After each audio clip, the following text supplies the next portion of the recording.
Mhm. Hi guys, happy Friday. Hope you're doing well. Sorry I didn't get a video for yesterday. Uh, just so you guys know, it's been a pretty rough week for me. My grandma actually passed away last night.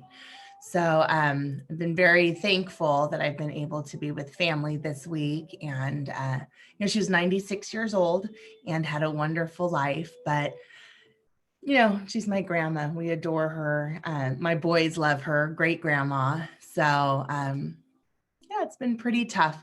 So, we're gonna get this video going. I appreciate so much those of you that are working hard. I appreciate Miss H being able to be there for me, and I'm thankful for this time I've had with my family. So thank you. Keep working hard, and I hope you guys have a great weekend. Okay, so here we go. Let's see.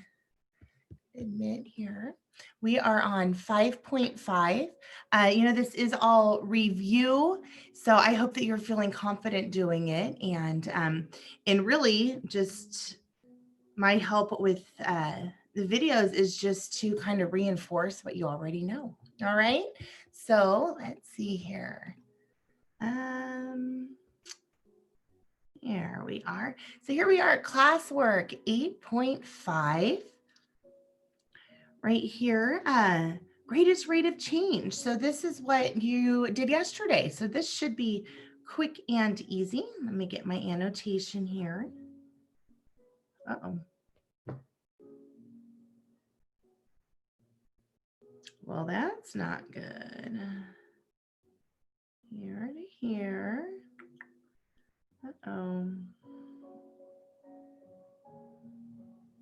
Cancel. Let's see. Okay, I got it to work. Here we go. So which of the following has the greatest rate of change? Looking at A, make sure I have my pen here. A, y equals 4/3 x plus -2. That one has a slope of 4/3. This next one, so that's for A. So for the next one, for B, what we are looking at is change in y over change in x. So for B, let's put that down here. So we're going to do change in y over the change in x. So we are going to go 8 minus 5 over 6 minus 4. And that gives us 3 halves. Okay. So now for C, what's nice is we can actually count. So it is rise over run. Equals rise over run, and we can just count that one out. So from this bottom one, we're going to say 1, 2, 3, and a 1, 2, 3. So that one has 3 over 3 has a slope of 1. Okay, so we can look at these and we say, okay, well, 1 is the smallest, so that does not have the greatest rate of change. So now we need to look at 4/3 and 3 halves. Okay, so 3 halves, I know that that's 1.5. If I were to divide 4 by 3, then that would be 1.33333333. So that lets me know that 1.5 is bigger than 4/3. And if you want to add the 1 in there, then it's going to be even smaller here. So here's what we have right here. We have C, oh, I'm sorry. I'm even thinking B has the greatest rate of change. All right, number 2 says which equations represent nonlinear functions? So a nonlinear function, a function of course has one input for one output. And linear means it's a straight line. So we want to know here which one is not a straight line. Okay, so for A, we're going to see if we can put it into a slope-intercept form, which is y equals mx plus b. So we're going to solve for y. Okay, so now I am going to get my x to the other side by adding the opposite. That leaves me with a negative y equals 2x plus 2. Well, I can't have a negative y, so I'm going to divide everything by negative 1. And that will give me, can I fit it in here? Yeah. Y equals negative 2x plus a negative 2. So yes, that one is linear. And what we're asking is what represents a non-linear. So it's not A. Okay, so now B, y equals 6x squared. So looking at that, we know that that is not y equals mx plus b because it has the exponent. So yes, B is non-linear. So now we have to figure out C, y equals 2.3. So if I were to graph that, look at this. So this is X, this is Y, 1, 2, 3. So 2.3 is somewhere in here. And what that would do is that gives me a horizontal line, y equals 2.3. And so, yes, what that is, that's a slope of 0. So this actually is, if I put it into slope intercept form, would be y equals 0x plus 2.3. That's where it crosses the y-axis. So yes, that one is linear. So our only one that is non-linear is B.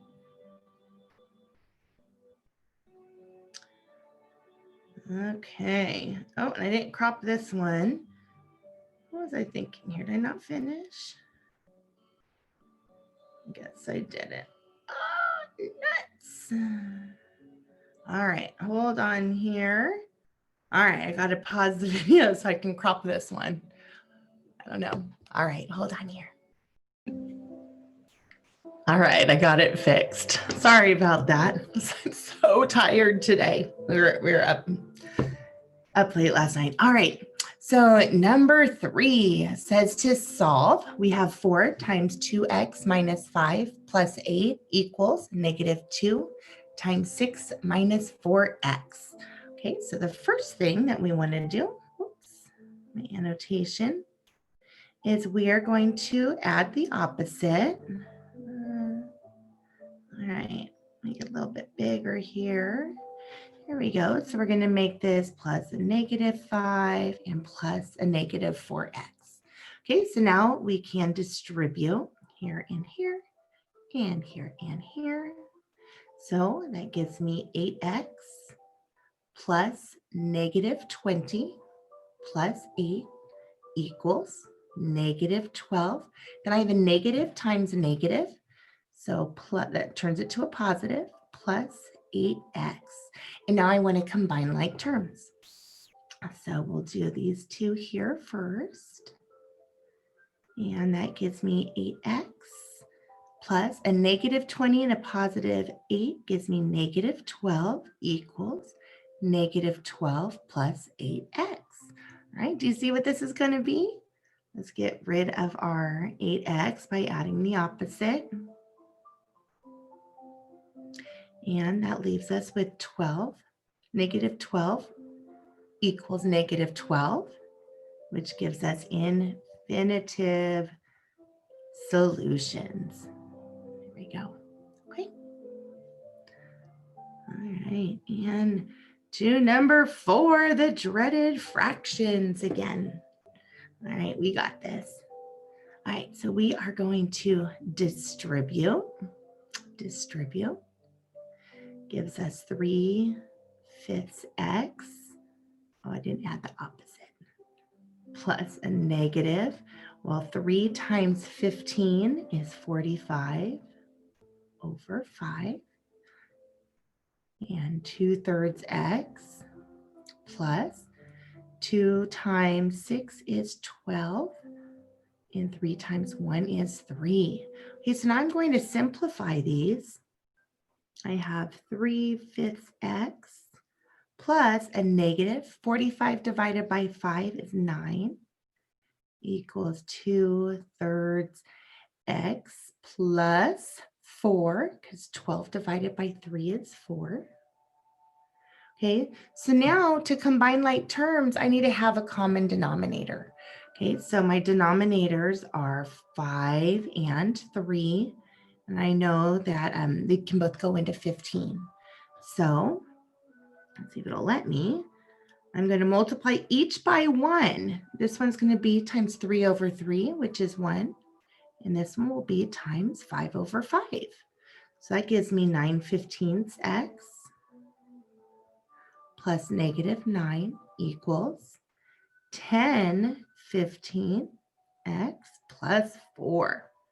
All right, so let's we'll add a -9/15 here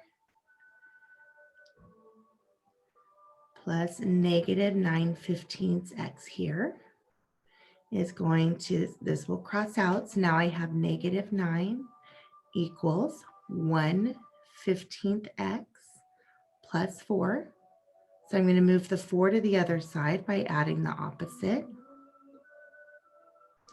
That gives me -13 equals 1/15 x. Okay, so at this point, because I'm going to divide by 1/15, I'm going to just multiply by the reciprocal. So flip-flop it. Okay, those cancel out. 15 over 1. So 15 times 13 on my handy calculator is -195 equals x. All right. And that is our classwork. I'll leave that here for a minute. All right, and we're going to get ready to do our homework.